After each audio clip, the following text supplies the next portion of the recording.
नमस्कार मित्रमैत्रिणींनो, मी श्वेता आणि स्वागत आहे तुमचं रेसिपी कट्टावर। कधी कधी सकाळी रोजचे नाश्त्यामध्ये पोहे, उपमा, डोसा, उत्तप्पा खाण्याचं जीवावर येतं आणि काहीतरी चटपटीत खाण्याचं मन होतं। अशा वेळी आपल्याकडे बरेच ऑप्शन असतात। त्यापैकी जवळपास सर्वांनाच अगदी लहानपणापासून ते मोठ्यांपर्यंत सगळ्यांनाच आवडणारा पदार्थ म्हणजे चटपटीत भेळ। घरामध्येच असलेल्या थोड्या सामग्रीपासून आणि एकदम कमी वेळेत आपण एकदम चटकदार भेळ बनवून चौपटीच्या मजेचा आनंद घेऊ शकतो।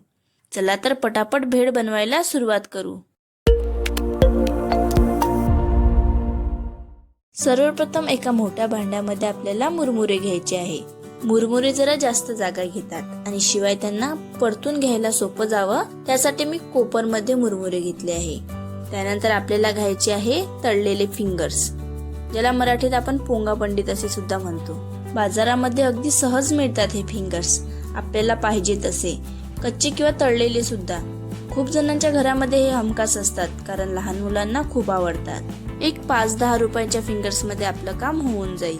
त्यांना हातानेच क्रश करून मुरमुऱ्यांमध्ये टाकायचे। आता नंतर मी इथे घेतले आहे फ्राय केलेले पापड आणि मग हे पापड सुद्धा क्रश करून त्यात टाकायचे आहे। पापड साधारणपेक्षा थोडे जास्तच फ्राय करायचे आहे। डीप फ्राय पापड ज्याला आपण म्हणू शकतो। फ्राय करताना पापडाला जरा लालसर रंग आला की पापड तेलामधून काढून घ्यायचे। यानंतर मी इथे 2 टोमॅटो, 1 कांदा आणि थोडीशी कोथिंबीर चिरून घेतली आहे आणि ती आपल्या भेळमध्ये टाकली आहे आणि यामध्ये थोडे बारीक शेव टाकायचे आहे। या व्यतिरिक्त आपल्याला हव्या ते पदार्थ आपण यात टाकू शकतो, जसे फ्राय केलेले शेंगदाणे, फ्राय केलेला कढीपत्ता आणि अजून काही तुम्हाला आवडेल ते। आता हाताने हे थोडं एकजीव करून घ्यायचे आहे। यामध्ये थोडा ओलसरपणा येण्यासाठी तुम्ही अजून काही वापरू शकता, जसे चिंचेची पाने, पुदिना आणि हिरव्या मिरचीची चटणी, याने भेळ आणखी चटपटीत आणि तिखट होईल। यानंतर यामध्ये आपल्याला टाकायचं आहे 1 चमचा मीठ,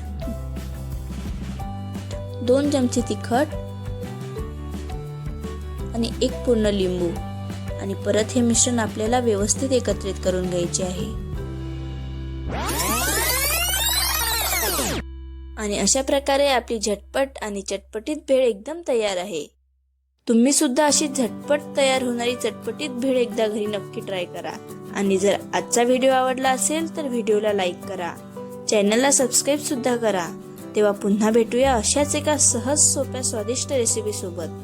तोपर्यंत खात रहा, खुश रहा आणि रेसिपी कट्टाला भेट देत रहा।